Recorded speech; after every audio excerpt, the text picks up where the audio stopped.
महाकृष्ण चतुर्दशी ही तिथी महाशिवरात्री म्हणून साजरी केली जाते आणि या दिवसाला पुराणात विशेष असं महत्त्व आहे। अनेक लोक या दिवशी व्रत करतात, शिवलिंगाची पूजा करतात, कारण शिवपुराणात शिवलिंगाच्या पूजेचं विशेष असं महत्त्व सांगितलेलं आहे। जर शिवलिंगाची पूजा नियमित केली तर महादेव खूप लवकर प्रसन्न होतात आणि भक्ताच्या सर्व मनोकामना पूर्ण करतात। बुधवारी 26 फेब्रुवारी 2025 रोजी शिवपूजेचा महापर्व म्हणजेच महाशिवरात्री आलेली आहे। या दिवशी शिवलिंगाचे दर्शन आणि विशेष पूजा करण्याची पद्धत आहे।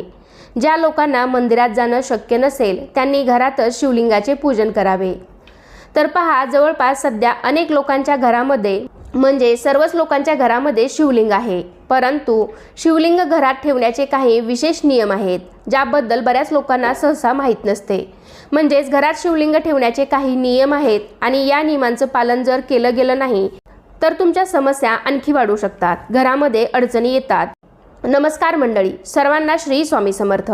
तर आजच्या व्हिडिओमध्ये मी तुम्हाला आपल्या घरात जर शिवलिंग असेल तर ते योग्य पद्धतीने कसं ठेवायचं, म्हणजेच वास्तुशास्त्रानुसार महादेवाची पिंड कोणत्या दिशेला असावी, कुठे ठेवायची, कोणत्या जागेला चुकूनही ठेवायची नाही, किंवा शिवलिंगाच्या आजूबाजूला कोणकोणते देव ठेवायचे, आणि तुमच्या घरामध्ये अजूनही शिवलिंग नसेल किंवा तुम्ही घेणार असाल तर ते कोणत्या पद्धतीचे शिवलिंग घ्यायचं जे की सर्वात शुभ मानलं गेलं आहे।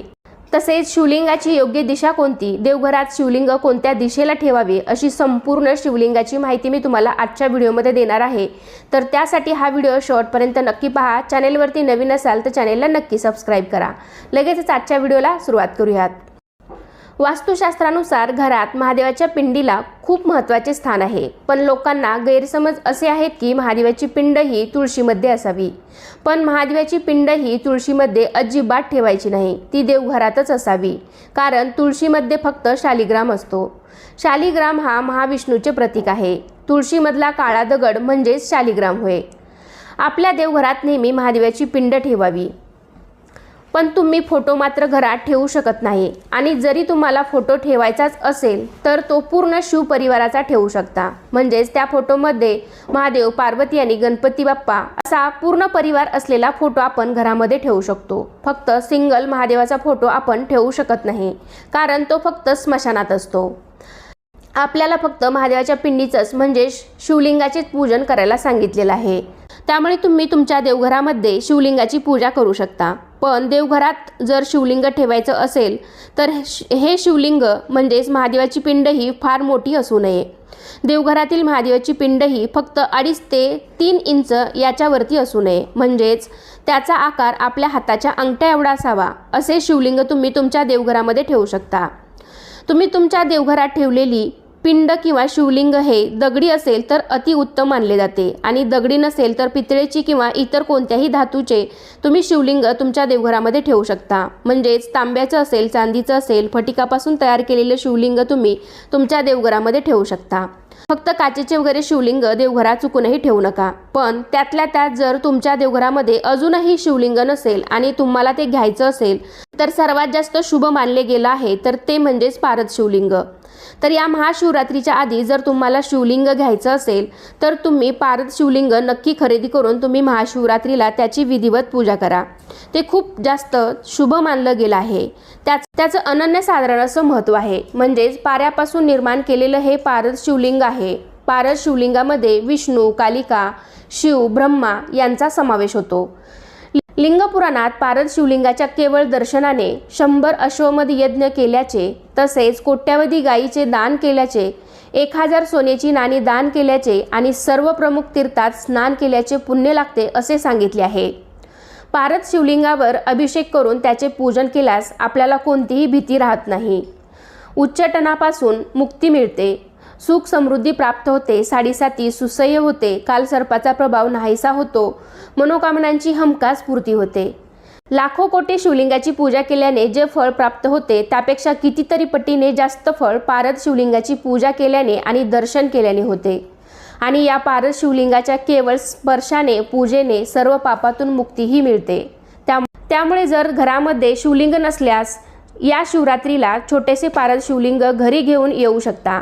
पारद शिवलिंगाची पूजा केल्याने अक्षय पुण्य प्राप्त होते, वास्तुदोष दूर होतात, अशा प्रकारे या पारस शिवलिंगाचं अनन्यसाधारण असं महत्त्व आहे। त्यामुळे तुम्हाला जर शिवलिंग घ्यायचं असेल तर तुम्ही अवश्य पारस शिवलिंग घ्या। पण हे शिवलिंग इतर धातूच्या शिवलिंगापेक्षा थोडंसं महाग असू शकतं, कारण पारस शिवलिंग तयार करणे खूप अवघड काम आहे। सर्वात पहिले पारा शुद्ध केला जातो, त्यानंतर विविध औषधी मिक्स करून द्रवरूप पाण्याचे बंधन केले जाते, म्हणजेच ठोस बनवले जाते आणि या संपूर्ण प्रक्रियेला जवळपास 6 महिने लागतात आणि त्यानंतर पारस शिवलिंग तयार होते।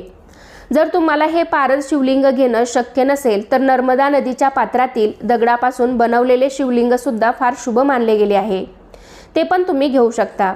पण शिवलिंग घरात ठेवताना किंवा शिवलिंग जर घरात ठेवले असेल तर त्याची प्राणप्रतिष्ठा कधीही करू नका। फक्त नियमितपणे त्याची पूजा आणि अभिषेक करा।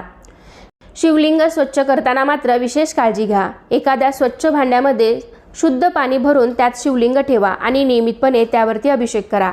शिवलिंगाला अभिषेक केलेले पाणी कधीही तुळशीमध्ये ओतू नका। त्याचबरोबर असे सांगितले जाते की ज्या ठिकाणी शिवलिंग ठेवले जाते त्या ठिकाणी भगवान शंकराच्या कुटुंबाचा एक फोटो ठेवावा। शिवलिंग कधीही एकटे ठेवू नये। पण आता भगवान शंकराच्या कुटुंबाचा फोटो आपल्या घरामध्ये सर्वांनाच आणणं शक्य नाही किंवा देवघरामध्ये तेवढी जागा नसेल तर सर्वांनी काय करायचं, महादेवाच्या पिंडीच्या उजव्या हाताला गणपतीची मूर्ती ठेवायची। गणपतीची मूर्ती आपल्या सगळ्यांच्याच देवघरामध्ये असते, तर देवघरामध्ये महादेवाची पिंड, त्याचबरोबर उजव्या हाताला गणपती बाप्पांची मूर्ती ठेवायची आणि डाव्या हाताला तुमच्याकडे जर अन्नपूर्णा मातेची मूर्ती असेल तर ती ठेवायची, कारण अन्नपूर्णा माता साक्षात पार्वती मातेचेच रूप आहे। त्यामुळे देवघरात ठेवताना मध्ये शिवलिंग असेल तर त्याच्या उजव्या बाजूला गणपती बाप्पांची मूर्ती आणि डाव्या बाजूला अन्नपूर्णा मातेची मूर्ती साक्षात पार्वती माता असं जरी तुम्ही तुमच्या देवघरामध्ये ठेवलं तर साक्षात त्यांचा पूर्ण परिवार पूर्ण होईल आणि आपल्याला महादेवांचा आशीर्वाद नक्की प्राप्त होईल। शिवलिंग ठेवताना शिवलिंगाची दिशा ही पूर्व किंवा उत्तर असावी, म्हणजेच शक्यतो दक्षिण उत्तर अशा पद्धतीने ठेवा, म्हणजे शिवलिंगाच्या पाण्याचा प्रवाह उत्तरेला असावा। शिवलिंगाचा जो निमुळता भाग आहे, आपण अभिषेक केला तर ज्या बाजूने पाण्याचा प्रवाह होतो ती बाजू उत्तरेस यायला हवी, अशा पद्धतीने आपण शिवलिंग देवघरामध्ये ठेवायचं आहे। कारण कधी पण बघा महादेवाच्या मंदिरातील शिवलिंगाचे तोंड हे नेहमीच उत्तर दिशेला असते। अशा पद्धतीने शिवलिंग आपण आपल्या देवघरामध्ये ठेवा। पण आपल्या देवघरामध्ये एकापेक्षा जास्त शिवलिंग असू नयेत। जर तुमच्याकडे असतील तर त्वरित बाजूला करा किंवा एखाद्या गुरुजींचा ज्योतिषांचा सल्ला घेऊन ते मंदिरात नेऊन ठेवा किंवा नदीमध्ये विसर्जन करा। त्याचबरोबर शिवलिंगावरती कधीही केतकीची फुले, तुळस, सिंदूर आणि हळदी कुंकू शिवाला अर्पण करू नका, हे नेहमी लक्षात ठेवा।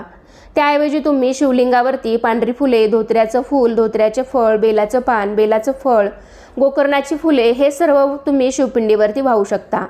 शक्यतो खास करून श्रावण महिन्यामध्ये महाशिवरात्रीला किंवा सोमवारी हे सर्व आपण शिवपिंडीवरती अर्पण करायला हवं, कारण त्या दिवशी ते खूप महत्त्वाचं असतं। आणि शक्य झालं तर नेहमी महादेवाचा अभिषेक करा। महादेवाचा अभिषेक दुधाने, तुपाने, पाण्याने किंवा पंचामृत असेल त्याने अभिषेक करावा। नसेल जमत तर जलाभिषेक तरी नक्की करावा, कारण महादेवांना जलाभिषेक सुद्धा अत्यंत प्रिय आहे। तुम्ही प्रत्येक सोमवारी, तुम्हाला दररोज शक्य नसेल तर तुम्ही प्रत्येक सोमवारी महाशिवरात्रीला श्रावण महिन्यामध्ये जलाभिषेक तरी अवश्य करत जा। त्याने महादेव खूप लवकर प्रसन्न होतात आणि आपल्याला भरभरून आशीर्वादही देतात। कारण जेव्हा समुद्रमंथन झाले तेव्हा शिवाने हलाहल विष प्राशन केले। हे हलाहल विष प्याल्याने शिवाचा कंठ निळा झाला होता, त्यामुळे शिवाचे नीलकंठ असे नाव पडले।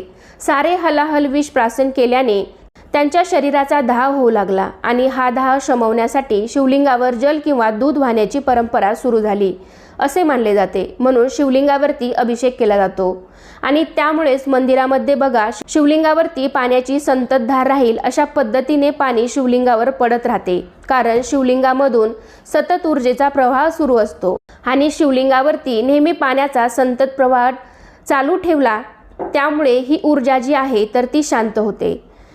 त्यामुळे तुम्हाला जरी शक्य असेल, दररोज जरी शक्य असेल तर शिवलिंगावरती पाण्याची संततधार पडत राहील या पद्धतीने देवघरामध्ये सुद्धा तुम्ही शिवलिंग ठेवू शकता। आणि दररोज जरी शक्य नाही झालं तर कमीत कमी सोमवारी श्रावण महिन्यामध्ये महाशिवरात्रीला तरी असं संततधार शिवलिंगावरती पडत राहील, तर त्या पद्धतीने तुम्ही गळतीपात्र असेल तर ते तुम्ही त्यासाठी नक्कीच वापरू शकता।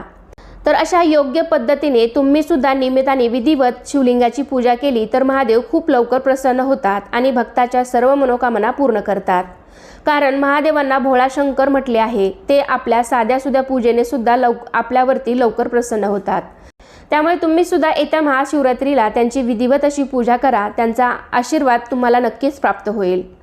तर कसा वाटला तुम्हाला आजचा व्हिडिओ नक्कीच मला कमेंटद्वारे सांगा। व्हिडिओ आवडला असेल तर व्हिडिओला लाईक करा, तुमच्या फ्रेंड फॅमिलीमध्ये शेअर करायला विसरू नका आणि असेच छान छान माहितीपूर्ण व्हिडिओ पाहण्यासाठी चॅनेलला नक्की सबस्क्राईब करा। कमेंटमध्ये ओम नमः शिवाय नक्की लिहा। चला तर पुन्हा भेटूया अशाच एका छान माहितीपूर्ण व्हिडिओमध्ये। तोपर्यंत धन्यवाद।